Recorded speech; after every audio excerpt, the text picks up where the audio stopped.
Hello students, मेरे इस channel विज्ञान पाठशाला में आप सभी का स्वागत है। और आज मैं आप लोगों के लिए साइंस का एक और नया वीडियो लेकर के आया हूं।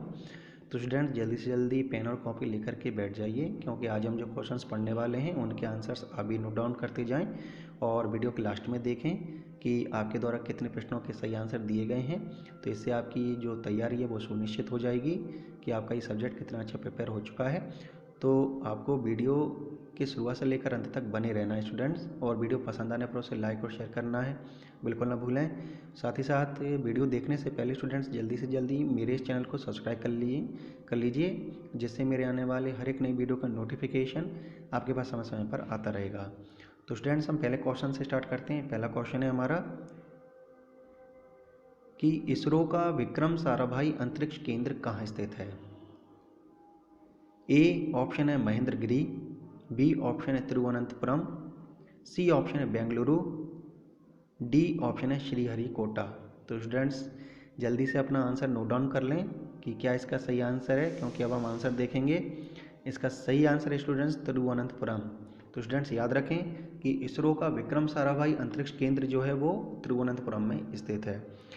स्टूडेंट देखा जाए तो जो विक्रम साराभाई अंतरिक्ष केंद्र है ये इसरो का सबसे बड़ा एवं सर्वाधिक महत्वपूर्ण केंद्र है और ये तिरुवनंतपुरम में स्थित है।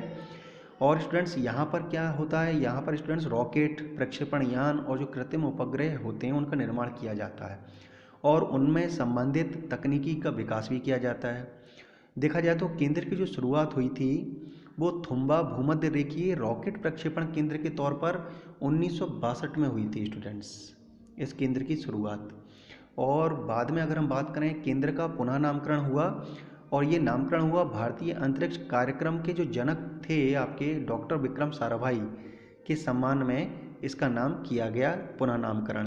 तो आज इसे हम विक्रम साराभाई अंतरिक्ष केंद्र के नाम से हम जानते हैं। तो स्टूडेंट्स याद रखें कि इसरो का विक्रम साराभाई अंतरिक्ष केंद्र तिरुवनंतपुरम में स्थित है।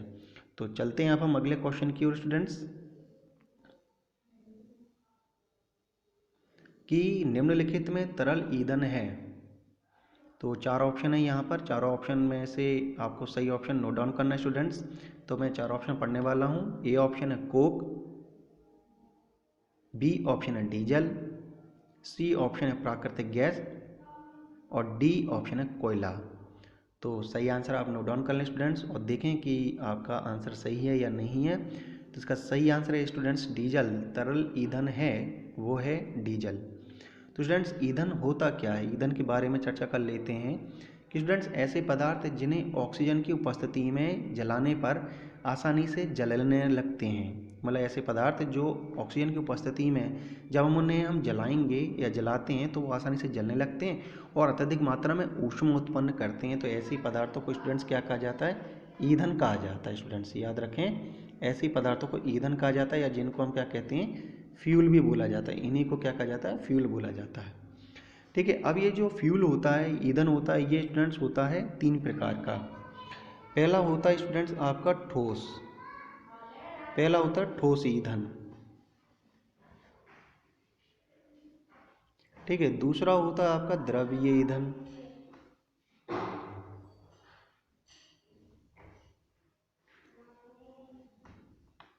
और तीसरा होता है गैसीय ईंधन।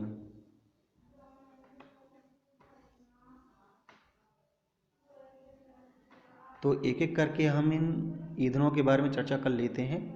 तो पहला ईंधन है हमारा यहाँ पर ठोस ईंधन। अब ठोस ईंधन क्या होते हैं, यानी कि वे ईंधन जो ठोस अवस्था में होते हैं स्टूडेंट्स, सीधा सा मतलब ऐसे ईंधन जो ठोस अवस्था में होते हैं उन्हें हम क्या कहेंगे स्टूडेंट्स, ठोस ईंधन कहेंगे या सॉलिड फ्यूल बोलते हैं। जैसे लकड़ी है, कोयला है स्टूडेंट्स, ये ठोस ईंधन के उदाहरण हैं। सेकंड यहाँ पर आता है आपका द्रवीय ईंधन, यानी कि वे ईंधन जो द्रव अवस्था में होते हैं, तो उन ईंधनों को स्टूडेंट्स द्रव ईंधन कहा जाता है, यानी कि लिक्विड फ्यूल बोला जाता है स्टूडेंट्स। जैसे कि डीजल है, पेट्रोल है, मिट्टी का तेल है, ये सभी क्या स्टूडेंट्स द्रवीय ईंधन के उदाहरण हैं। अगला है थर्ड गैसीय ईंधन। अब गैसीय ईंधन वे ईंधन होते हैं जो गैसीय अवस्था में होते हैं, ठीक है ना। तो इसलिए इनको क्या कहा जाता है स्टूडेंट्स, गैसियस फ्यूल या गैसीय ईंधन कहा जाता है, क्योंकि ये गैस अवस्था में पाए जाते हैं। जैसे आपका एलपीजी है, हाइड्रोजन है, ये कुछ उदाहरण हैं जो गैसीय ईंधन के हैं। तो स्टूडेंट्स ईंधन से रिलेटेड जो जानकारी थी वो मैंने आपको दी, आशा करता हूँ आप इसे याद रखेंगे, ध्यान में रखेंगे। तो अगले क्वेश्चन की ओर बढ़ते हैं अब हम, अगला क्वेश्चन है कि ठंडे जल युक्त बोतल की बाहरी सतह पर जल की बूंदें कैसे निर्मित होती हैं। यानी कि कोई ठंडी पानी की बोतल है, आपने कई बार देखा होगा ठंडी पानी की बोतल पीने के बाद आप जब आप बाहर रख देते हो तो उसकी सतह पर कुछ समय पश्चात पानी दिखाई देने लगता है, पानी की बूंदें आ जाती हैं। तो ये कैसे निर्मित होती हैं? तो यहाँ 4 कारण हम पढ़ने वाले हैं, आपको सही कारण का पता लगाना है और उसको नोट डाउन करना है कि आपका सही आंसर क्या है स्टूडेंट्स। तो हम पहले ऑप्शन पढ़ने जा रहे हैं कि ए ऑप्शन में बताया गया कि बोतल में उपस्थित जलवाष्प संघनित होता है तथा बाहर की ओर वेदन करता है। और बी ऑप्शन है वायु में उपस्थित जलवाष्प बोतल की सतह पर संघनित होता है तथा बूंदों के रूप में दिखाई देता है। सी ऑप्शन है आपका यहाँ पर कि बोतल के अंदर का जल वाष्पित होता है तथा बूंदों के रूप में दिखाई देता है। और डी वायु में उपस्थित जलवाष्प वाष्पित हो जाता है तथा बोतल की सतह पर चिपक जाता है। तो स्टूडेंट्स चारों ऑप्शन में से सही ऑप्शन देख लें कि आपका सही आंसर क्या है स्टूडेंट्स, क्योंकि अब हम आंसर देखने वाले हैं। तो आप अपना आंसर चेक करें स्टूडेंट्स कि आपके द्वारा लगाया गया आंसर सही है या नहीं है। तो स्टूडेंट्स इसका सही आंसर है बी, वायु में उपस्थित जलवाष्प जो होती है वो बोतल की सतह पर संघनित हो जाती है तथा बूंदों के रूप में दिखाई देती है। तो स्टूडेंट्स अब यहाँ पे शब्द यूज किया गया है संघनित, यानी कि संघनन प्रोसेस की बात की जा रही है। तो संघनन होता क्या है स्टूडेंट्स, संघनन के बारे में अब हम चर्चा कर लेते हैं कि संघनन होता क्या है, इसकी परिभाषा क्या होती है संघनन की। एक्चुअली क्या होता है, जो संघनन होता है, संघनन इस प्रोसेस में क्या होता है कि जब जो पदार्थ होता है वो वाष्प अवस्था से द्रव अवस्था में परिवर्तित होता है। यानी कि जब पदार्थ, स्टूडेंट्स याद रखें कि जब पदार्थ क्या हो, वाष्प अवस्था से द्रव अवस्था में परिवर्तित होता है, तो वाष्प से द्रव में अवस्था परिवर्तन को स्टूडेंट्स क्या कहा जाता है, द्रवीकरण या संघनन कहते हैं। यानी कि जो पदार्थ है वो वाष्प से किस में चेंज हो रहा है, द्रव अवस्था में चेंज हो रहा है। और वाष्प से द्रव अवस्था में परिवर्तित होने की इस जो अवस्था परिवर्तन हो रहा है, यानी कि वाष्प से द्रव अवस्था में, द्रव में या द्रव की अवस्था में परिवर्तित होने की जो प्रोसेस हो रही है, इसी प्रोसेस को क्या कहा जाता है स्टूडेंट्स, द्रवीकरण या संघनन कहा जाता है। क्योंकि देखा जाए तो बाष्पीकरण जो है, बाष्पीकरण तो हम सभी जानते हैं, फिर भी हम चर्चा कर लेते हैं। देखा जाए तो जो वाष्पन होती है या जो बाष्पीकरण की जो प्रोसेस होती है उसकी ठीक ये बिल्कुल उल्टी प्रोसेस होती है स्टूडेंट्स, संघनन। अब चूंकि वाष्पन में क्या होता है, बाष्पीकरण की प्रोसेस में क्या होता है, जो द्रव होता है वो द्रव पदार्थ जो होता है वो वाष्प में बदल जाता है, वाष्प यानी वेपर बन जाता है। लेकिन जो संघनन प्रोसेस होती है, कंडेंसेशन जो प्रोसेस होती है या द्रवीकरण जो प्रोसेस होती है, इसमें जो वाष्प होती है वो द्रव अवस्था में बदलती है। यानी जस्ट इसका क्या होता है स्टूडेंट्स, वाष्प का या वाष्पीकरण का जस्ट इसका उल्टा होता है। अब जैसे कि हम जो पानी की बोतल होती है स्टूडेंट्स, ठीक है, जो पानी की बोतल होती है, जो पानी की बोतल होती है उसके ऊपर पानी की थोड़ी देर बाद ठंडी पानी की बोतल होती है, तो उस ठंडे पानी की बोतल की बाहरी सतह पर पानी की बूंदें एकत्रित हो जाती हैं। तो इसका और अच्छे से मैं बता देता हूँ इसको आपको। ऐसा इसलिए होता है क्योंकि क्या होती है कि जो ठंडे पानी की बोतल होती है उसकी जो सतह होती है, उस सतह का जो टेम्परेचर होता है वो बहुत ही ज़्यादा कम होता है, ठीक है ना, उस सतह का टेम्परेचर बहुत कम होता है। और जो चूँकि क्या होता है, जो वायु होती है उसमें जलवाष्प भी पाई जाती है। तो जब ये जलवाष्प क्या होती है, इस ठंडी सतह के संपर्क में आती है, इस ठंडी सतह के संपर्क में आती है जब ये जलवाष्प, तो क्या होता है, वो जो वाष्प होती है वो संघनित हो जाती है और संघनित होकर के द्रव अवस्था में कन्वर्ट हो जाती है, द्रवीकृत हो जाती है। तो संघनित होने के कारण इसका क्या हो जाता है, द्रवीकरण हो जाता है या संघनित हो जाती है, और संघनित होने के कारण वो द्रव अवस्था में चेंज हो जाती है। और द्रव अवस्था में चेंज होने के कारण हमें क्या होता है, जो पानी की बोतल होती है, ठीक है ना, उसके ऊपर जो बोतल होती है उसकी सतह पर हमें पानी की बूंदें नज़र आने लगती हैं स्टूडेंट्स। तो ये था स्टूडेंट्स संघनन की प्रोसेस, की संघनन प्रोसेस क्या होती है, जैसे मैंने आपको बता दिया है। तो आशा करता हूँ आप याद रखेंगे इसको। तो अगले क्वेश्चन की ओर बढ़ते हैं अब हम।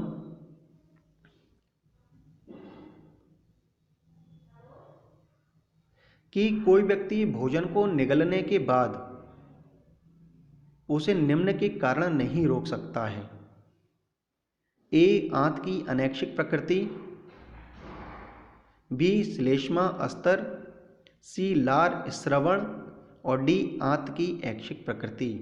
तो इनमें से कौन सा रीजन है जिसके कारण कोई व्यक्ति भोजन को निगलने के बाद उसे किस कारण से रोक नहीं सकता है। तो इसका सही आंसर हम देखते हैं। तो उससे पहले आप अपना आंसर जरूर नोट डाउन कर लें स्टूडेंट्स कि सही आंसर क्या है आपके द्वारा। तो इसका सही आंसर है ए, आंत की अनैच्छिक प्रकृति। तो स्टूडेंट्स ऐच्छिक और अनैच्छिक होता क्या है इसे भी समझ लेते हैं। क्योंकि ऐच्छिक क्रिया वे क्रियाएं होती हैं जो हमारी इच्छा से चालित होती हैं या इच्छा से होती हैं, और दूसरी बात यह है कि ये मस्तिष्क के आदेश से चालित होती हैं। ये जितनी भी जो ऐच्छिक क्रियाएं होती हैं मस्तिष्क के आदेश के द्वारा ही कंट्रोल की जाती हैं, उन्हीं के द्वारा चालित होती हैं। जैसे कि उठना, बैठना, चलना, खड़ा होना, बोलना, लेटना, ये सभी क्या है स्टूडेंट्स, ये ऐच्छिक क्रियाएं हैं। अब इसी के जस्ट अपोजिट क्या होता है, अनैच्छिक क्रिया होती है। तो अनैच्छिक क्रियाएं ऐसी क्रियाएं होती हैं जो हमारी इच्छा से चालित नहीं होती हैं, हमारी इच्छा के द्वारा नहीं होती हैं, ठीक है ना। और दूसरी बात यह है कि ये मस्तिष्क के आदेश से चालित नहीं होती हैं, इन पर मस्तिष्क के आदेश का कोई कंट्रोल नहीं होता है, ठीक है ना, उनके द्वारा ही चालित नहीं होती हैं ये क्रियाएं। जैसे कि सांस लेना, अभी आप सांस ले रहे हैं तो ये आपकी कैसी क्रिया है, अनैच्छिक क्रिया है। आपका हृदय का धड़कना, ये भी क्या आपकी अनैच्छिक क्रिया है, ठीक है। भोजन का पाचन भी, ये भी एक आपकी क्या है, एक अनैच्छिक क्रिया है। इसलिए कोई भी व्यक्ति भोजन निगलने के बाद उसे स्टूडेंट्स क्यों नहीं रोक पाता, क्योंकि आंत की अनैच्छिक प्रकृति के कारण वो इस प्रक्रिया को रोक नहीं पाता है, ठीक है। तो आगे बढ़ते हैं अगले क्वेश्चन की ओर स्टूडेंट्स। अगला क्वेश्चन है हमारा कि लकड़ी के लट्ठों को जलाते समय उनके बीच खाली जगह छोड़ दी जाती है, जिससे कई बार आपने देखा होगा कि चूल्हे में लकड़ी लगाते हैं तो उन लट्ठों के बीच में क्या रख दिया जाता है, स्पेस कर दिया जाता है, जगह छोड़ दी जाती है। तो क्यों छोड़ दी जाती है, तो उसी का कारण देखना है। चार ऑप्शन है, हम चारों ऑप्शन पढ़ेंगे बारी बारी, और आप भी अपना आंसर जरूर नोट डाउन करें। कि ए ऑप्शन है वह अपने प्रज्वलन ताप पर पहुंच सके, बी लकड़ी की खपत कम हो, सी उसके जलने के लिए वायु की गति में मदद मिले, डी दहन धीरे धीरे हो। तो सही आंसर आप भी नोट डाउन कर लें स्टूडेंट्स। तो सही आंसर स्टूडेंट्स उसके जलने के लिए, इसके यहाँ पर जो ऑप्शन है ए, चूँकि वो ए ऑप्शन नहीं है, बी ऑप्शन है, सॉरी सी ऑप्शन है कि उसके जलने के लिए वायु की गति में मदद मिले। तो इसका सही आंसर है स्टूडेंट सी, ठीक है, वो गलत टाइप हो गया है। तो चूँकि देखा जाए तो जलने के लिए स्टूडेंट्स हवा की आवश्यकता होती है, ये तो हम सभी जानते हैं कि किसी भी चीज़ को जलने के लिए हवा यानी ऑक्सीजन की आवश्यकता होती है। तो इसलिए क्या किया जाता है स्टूडेंट, जो लकड़ी के जो लट्ठे होते हैं उनको जलाते समय उनके बीच खाली जगह छोड़ दी जाती है, जिससे उन्हें पर्याप्त मात्रा में हवा मिल सके, ठीक है ना, हवा यानी कि वायु प्राप्त हो सके। अब चूंकि लकड़ी का जलना क्या है, एक तरीके का दहन प्रोसेस है, दहन है, ये जो प्रोसेस है लकड़ी का जलना, ये एक दहन प्रोसेस है। तो दहन होता क्या स्टूडेंट्स, दहन को भी समझ लेते हैं, ठीक है ना, कम और सरल शब्दों में समझ लेते हैं कि दहन होता क्या है। स्टूडेंट्स क्या होता है कि जब कोई वस्तु ऑक्सीजन की उपस्थिति में जलता है या जलती है तो उसे दहन कहते हैं स्टूडेंट्स। कि जब कोई वस्तु ऑक्सीजन की उपस्थिति में जलती है या जलता है तो उसे स्टूडेंट्स दहन कहा जाता है, इस प्रोसेस को दहन बोला जाता है। और दहन भी स्टूडेंट्स दो प्रकार का होता है। पहला होता है स्टूडेंट्स, पहला होता है आपका तीव्र दहन, पहला होता है तीव्र दहन, और दूसरा होता है आपका स्वतः दहन, ठीक है, याद रखें। दो प्रकार का दहन होता है, पहला होता है तीव्र दहन और दूसरा होता है स्वतः दहन। तीव्र दहन क्या होता है इसे भी समझ लेते हैं। जब जो जलने वाली चीज़ होती है यानी कि जैसे ईंधन तेजी से जलकर, यानी कि वो तेजी से जल जाए, जो ईंधन है वो तेजी से जले और जलने के बाद वो क्या करे, ऊष्मा प्रकाश उत्पन्न करे। तो इस प्रकार के दहन को स्टूडेंट्स क्या कहेंगे, हम तीव्र दहन कहा जाता है। कि यानी कि जो तेजी के साथ जल जाए, जो ईंधन, जो दाह पदार्थ है वो तेजी के साथ जलकर ऊष्मा प्रकाश उत्पन्न करे, तो इस प्रकार के दहन को स्टूडेंट्स तीव्र दहन कहा जाता है। जैसे कि एलपीजी है, सीएनजी है, पेट्रोल है, ये सभी क्या स्टूडेंट्स तीव्र दहन है उसके उदाहरण है स्टूडेंट्स, तीव्रता के साथ दहन करते हैं ये। अब दूसरा आता है यहाँ पर, किसकी चर्चा कर रहे हैं अब हम दूसरे चर्चा करते हैं इसकी, स्वतः दहन की। स्वतः दहन क्या होता है, क्योंकि वैसा ईंधन जिसमें क्या हो पदार्थ बिना किसी प्रत्यक्ष कारण के स्टूडेंट्स, बिना किसी प्रत्यक्ष कारण के अचानक लपटों के साथ जल उठता है, अचानक वो जल उठे स्टूडेंट्स, अचानक जल उठे वो, ठीक है ना, लपटों के साथ, ठीक है ना, आगे की लपटों के साथ जल उठे, तो इस प्रकार के दहन को स्टूडेंट्स स्वतः दहन कहा जाता है, या इस प्रकार का दहन स्वतः दहन कहलाता है। जैसे स्टूडेंट्स फास्फोरस की में हम चर्चा कर लेते हैं कि जो फास्फोरस होता है इसका सिंबल पी होता है फास्फोरस का। क्योंकि जो फास्फोरस होता है ये बिना किसी प्रत्यक्ष कारण के अचानक आग पकड़ लेता है, ठीक है ना। तो ये क्या स्टूडेंट्स एक स्वतः दहन का उदाहरण है। और चूंकि ऐसा इसलिए होता है क्योंकि जो फास्फोरस का जो ज्वलन ताप होता है वो काफ़ी कम होता है, ठीक है ना। ज्वलन ताप कम होने के कारण क्या होता है, जब इसको कमरे के ताप पर रखा जाता है स्टूडेंट्स, कमरे में रखा जाता है तो ये कमरे के ताप पर ही क्या कर लेता है स्टूडेंट्स, आग पकड़ लेता है। और इसी कारण से फास्फोरस को स्टूडेंट्स पानी में संग्रहित करके रखा जाता है, ठीक है। तो याद रखें कि जो फास्फोरस होता है उसको पानी में संग्रहित करके रखा जाता है क्योंकि ये कमरे के ताप पर जल उठता है। तो अगले क्वेश्चन की ओर बढ़ते हैं। आशा करता हूँ आपकी नॉलेज बढ़ी होगी थोड़ी बहुत जो भी मैंने आपको बताया है। तो चलें हम अगले क्वेश्चन की ओर कि शक्तिशाली चुंबक अपना चुंबकत्व तो उस स्थिति में खो देता है जब। अब स्टूडेंट्स हमें वो कारण देखना है कि किस कारण से जो चुंबक है, कोई शक्तिशाली चुंबक है, उसका चुंबकत्व नष्ट हो जाता है, यानी वो अपना चुंबकत्व खो देता है। वो क्या कारण हो सकता है? ए, इस पर उच्च यांत्रिक प्रतिबल लगाया जाता है। बी, इस पर उच्च वैद्युत क्षेत्र लगाया जाता है। सी, इसे उच्च तापमान पर गर्म किया जाता है। और डी, इसे अत्यधिक समय तक के लिए भूमि के नीचे दबा दिया जाता है। ठीक है स्टूडेंट, तो आप चारों ऑप्शंस मैंने पढ़ दिए हैं, तो आप जल्दी से अपना आंसर टिक कर लें क्योंकि अब हम आंसर देखने वाले हैं। इसका सही आंसर क्या है स्टूडेंट्स? तो सही आंसर है सी, इसे उच्च तापमान पर गर्म किया जाता है स्टूडेंट्स। तो याद रखें कि जो चुंबक होती है अगर इसे हम उच्च तापमान पर गर्म कर देंगे तो उसका जो चुंबकत्व होता है स्टूडेंट्स, उसका जो चुंबकत्व होता है वो क्या हो जाता है स्टूडेंट्स, वो नष्ट हो जाता है। तो चुंबक के बारे में भी हम थोड़ा बहुत समझ लेते हैं कि चुंबक क्या है। क्योंकि लोहे को आकर्षित करने वाले पदार्थों को स्टूडेंट्स हम चुंबक कहते हैं। जो पदार्थ लोहे को आकर्षित करते हैं उनको क्या कहा जाता है स्टूडेंट्स? उनको बोला जाता है चुंबक, ठीक है। अब चुंबक के कुछ गुण भी होते हैं, ठीक है। जैसे पहला गुण है इसका, जैसे इसका पहला गुण है कि ये जो चुंबक होती है ये चुंबकीय पदार्थों को अपनी ओर आकर्षित करती है। पहला तो ये चीज़ ध्यान रखें कि जो चुंबक होती है वो चुंबकीय पदार्थों को अपनी ओर आकर्षित करती है। दूसरा ये है स्टूडेंट्स कि स्वतंत्रतापूर्वक अगर हम चुंबक को लटकाते हैं, ठीक है ना, अगर किसी चुंबक को हम स्वतंत्रतापूर्वक लटकाते हैं तो ये जो चुंबक होती है ये हमेशा उत्तर और दक्षिण दिशा में ही ठहरती है, ठीक है ना, उत्तर और दक्षिण दिशा में ही ठहरती है जब इसे हम स्वतंत्रपूर्वक लटकाते हैं, ठीक है।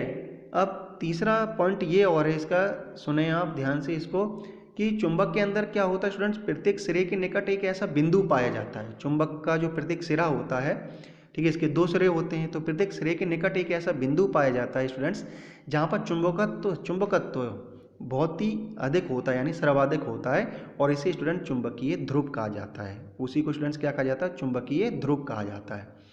और एक और आपका मैं बताऊं, इसका एक और गुण है चौथे नंबर का, कि जो सजातीय जो ध्रुव होते हैं, सजातीय ध्रुव यानी कि जैसे कि एक ये चुंबक है, ये एन है, यहाँ एस है, और यहाँ पर भी क्या है आपका एस है, और यहाँ पर एन है। तो जो सजातीय जब ध्रुव होते हैं चुंबक के, तो उनके बीच में क्या होता है स्टूडेंट्स? रिपल्सन होता है, प्रतिकर्षण होता है। लेकिन अगर चुंबक के असमान ध्रुव होंगे, जैसे कि यहाँ पर एन है, यहाँ एस है, और यहाँ पर क्या है, यहाँ पर एन है और यहाँ एस है, तो उनके बीच में क्या होता है स्टूडेंट्स? आकर्षण होता है, ये याद रखें। अब पांचवा पॉइंट क्या है स्टूडेंट्स? इसका पांचवा पॉइंट याद रखें, बहुत अच्छा पॉइंट है, वो भी ध्यान करने लायक, जो कि इस क्वेश्चन से रिलेटेड है, कि अगर चुंबक को हम अगर गर्म कर देते हैं या पीट देते हैं या घिस देते हैं या घिसते हैं हम उसको, तो उसका जो चुंबकत्व होता है स्टूडेंट्स नष्ट हो जाता है।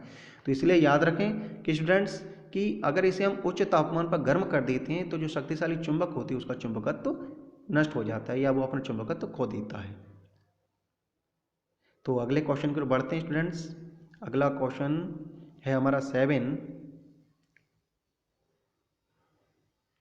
कि निम्न में से कौन सा एक दृढ़ निर्जीव रूप से पारगम्य तथा मुख्य रूप से सेल्यूलोज से बनी होती है।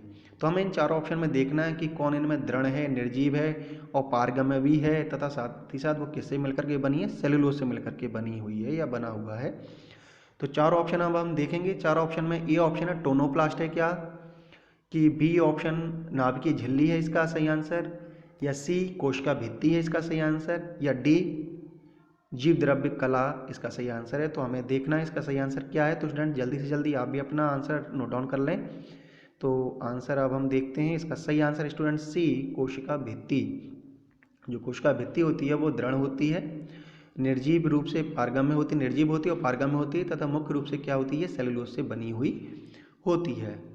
तो स्टूडेंट्स ये जो कोशिका भित्ति है जिसे हम क्या कहते हैं स्टूडेंट्स, सेल वॉल बोलते हैं, इसको सेल वॉल बोला जाता है। कोशिका भित्ति को स्टूडेंट्स सेल वॉल बोला जाता है, ठीक है, सेल वॉल या कोशिका भित्ति बोला जाता है इसको। तो ये जो कोशिका भित्ति है स्टूडेंट्स, ये पहचान होती है पादप कोशिका की, ये प्लांट सेल की पहचान है स्टूडेंट्स। जो सेल वॉल है ये प्लांट सेल की पहचान है स्टूडेंट्स, याद रखें, ये सिर्फ प्लांट सेल में ही पाई जाती है, एनिमल सेल में ये अब्सेंट होती है, ठीक है। तो ये प्लांट सेल की पहचान है, ठीक है ना। तो मैं आपको बता दूं कि माना कि ये इस तरीके से ये सेल है, तो उसके चार और इस तरीके से मैं बना देता हूँ स्ट्रक्चर, आपको समझ में आएगा।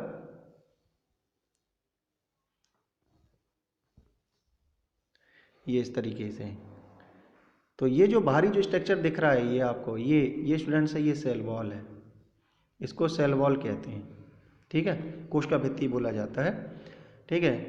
तो चूँकि कोशिका भित्ति पढ़ रहे हैं तो हम इसके बारे में थोड़ा बहुत जान लेते हैं कि पादप कोशिकाओं की सबसे बाहरी आवरण होता है, ये जो भी पादप कोशिकाएं होती है, प्लांट सेल होती हैं, उनका ये सबसे बाहरी आवरण होता है। और ये कैसा होता है स्टूडेंट्स, कठोर होता है, मजबूत होता है और छिद्रयुक्त होता है, पारगम्य होता है, साथ ही साथ ये स्टूडेंट निर्जीव आवरण होता है, और इसी कारण इसको क्या कहा जाता है, इसको कोशिका भित्ति कहते हैं, ठीक है। याद रखें कि पादप कोशिकाओं की सबसे बाहरी, कठोर, मजबूत, मोटी तथा छिद्रयुक्त, पारगम्य तथा निर्जीव आवरण को स्टूडेंट्स कोशिका भित्ति कहा जाता है, सेल वॉल बोला जाता है, ठीक है स्टूडेंट्स। याद रखेंगे कि सेल वॉल किसे कहा जाता है। अब देखा जाए तो जो रॉबर्ट हुक साइंटिस्ट थे आपके, रॉबर्ट हुक,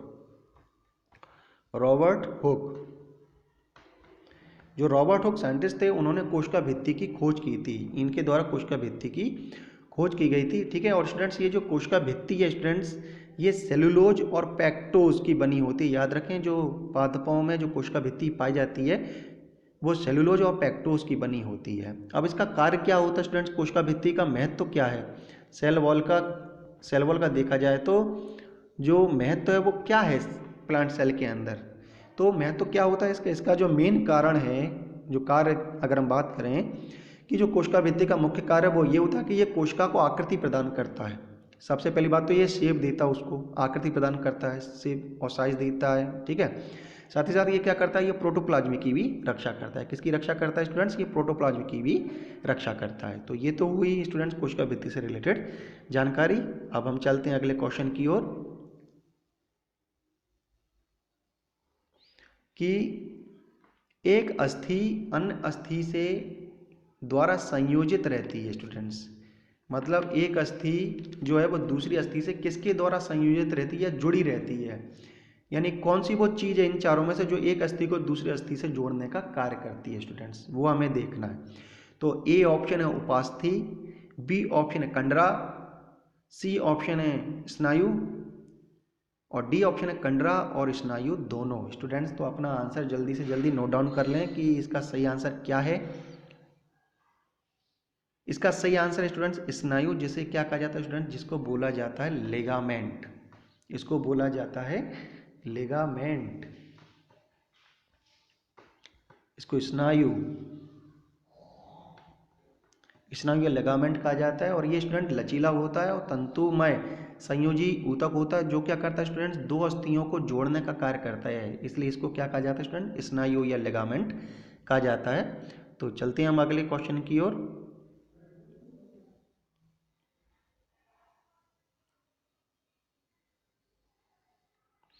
कि आपतित किरण, परावर्तित किरण तथा आपतन बिंदु पर अभिलंब में स्थित होते हैं। तो चूंकि ये देखा जाए तो ये प्रकाश के परावर्तन का दूसरे नियम से रिलेटेड पॉइंट है, तो इसके हम ऑप्शन पढ़ लेते हैं, इसके बाद हम प्रकाश के परावर्तन को समझेंगे कि प्रकाश का परावर्तन होता क्या है स्टूडेंट्स।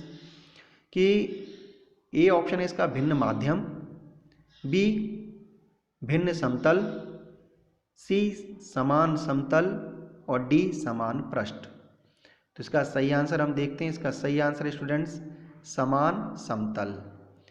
तो स्टूडेंट्स आप अपना आंसर जरूर टिक कर लें।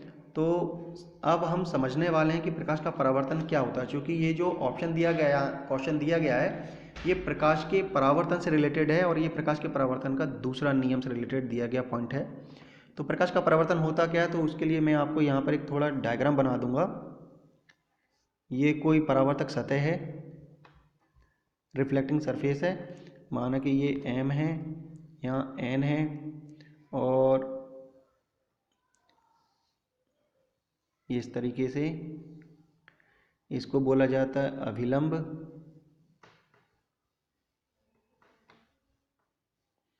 ये अभिलंब है, ये परावर्तित किरण है,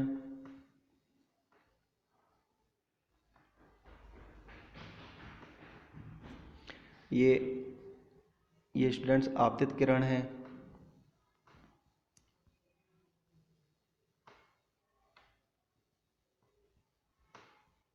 ठीक है। ये यहाँ पर जो एंगल बनता है वो आपतन कोण है, और यहाँ जो एंगल बनता है वो आपका परावर्तन कोण है। तो स्टूडेंट्स प्रकाश का परावर्तन होता क्या है ये समझना है हमें, ठीक है। तो ये A है, यहाँ पर ये B है, ठीक है, यहाँ पर ये O है, ठीक है, इस तरीके से। तो प्रकाश का परावर्तन होता क्या है स्टूडेंट्स, जब कोई प्रकाश की किरण किसी एक माध्यम से किसी दूसरे माध्यम में प्रवेश करती है, तो जब वो परावर्तक पृष्ठ से टकराती है, यहाँ पर भी देखें आप, यहाँ पर आपको दिखाई दे रहा होगा कि यहाँ पर जो परावर्तक सतह है, यहाँ पर ये दी गई है परावर्तक सतह, ठीक है ना, यहाँ पर ये परावर्तक सतह है। तो जब प्रकाश की किरण एक माध्यम से किसी दूसरे माध्यम में प्रवेश करती है, तो परावर्तक पृष्ठ से जब टकराती है, तो टकराने के बाद वो वापस उसी माध्यम में चली जाती है। यानी इधर से आ रही है प्रकाश की किरण और परावर्तक सतह पर टकरा रही है, टकराने के बाद ये क्या हो रही है, वापस उसी माध्यम में लौट रही है। तो इसी घटना को स्टूडेंट्स क्या कहा जाता है, प्रकाश का परावर्तन कहा जाता है, ठीक है ना। अब यहाँ पर ये दिखाई दे रहा है, ये जो आई है ये स्टूडेंट्स होता है आपतन कोण, इसको आपतन कोण कहा जाता है। और ये आर है, ये परावर्तन कोण कहते हैं इसको, इसे आर से डिनोटेट करते हैं, और आपतन कोण को आई से डिनोटेट करते हैं स्टूडेंट्स। तो ये तो हुआ प्रकाश का परावर्तन। अब प्रकाश के परावर्तन के स्टूडेंट्स दो नियम होते हैं, जिसमें पहला नियम ये है कि आपतन कोण का मान परावर्तन कोण के मान का हमेशा समान होता है। यानी कि जो आपतन कोण का मान है और जो परावर्तन कोण का मान है, उनका मान हमेशा कैसा रहता है स्टूडेंट्स, समान रहता है। अगर आपतन कोण का मान स्टूडेंट्स 30 डिग्री है, तो परावर्तन कोण का मान भी स्टूडेंट्स 30 डिग्री ही होगा, ये याद रखें। सेकंड जो इसमें बताया गया है, सेकंड जो इसमें लॉ है कि आपतित किरण, यहाँ पर ये दिख रही है, ये आपतित किरण है, परावर्तित किरण है, और आपतन बिंदु, जिस बिंदु पर जो प्रकाश की किरण आपतित होती है, तो जिस बिंदु पर आपतित होती है उसको स्टूडेंट्स आपतन बिंदु बोला जाता है। आपतन बिंदु यहाँ पर O है। तो आपतित किरण, परावर्तित किरण और आपतन बिंदु पर अभिलंब, ये अभिलंब हमने बनाया है, यहाँ पर अभिलंब है ये, ठीक है ना, ये अभिलंब दिख रहा है यहाँ पर। तो आपतन बिंदु पर अभिलंब ये सभी क्या होते हैं स्टूडेंट्स, एक ही तल में उपस्थित होते हैं, यानी कि कागज पर उपस्थित होते हैं। जब हम इनको प्रैक्टिकल करके देखते हैं तो ये सारी की सारी चीज़ें हमें एक ही तल में प्राप्त हो जाती हैं, यानी कागज पर प्राप्त हो जाती हैं। तो स्टूडेंट्स ये तो था प्रकाश का परावर्तन। आशा करता हूँ आपको दी गई जानकारी पसंद आएगी। तो अगले क्वेश्चन की ओर बढ़ते हैं अब हम, कि मानव में इस प्रकार का निषेचन होता है। तो मानव में स्टूडेंट्स किस प्रकार का निषेचन होता है, हमें ये देखना है। 4 ऑप्शन है।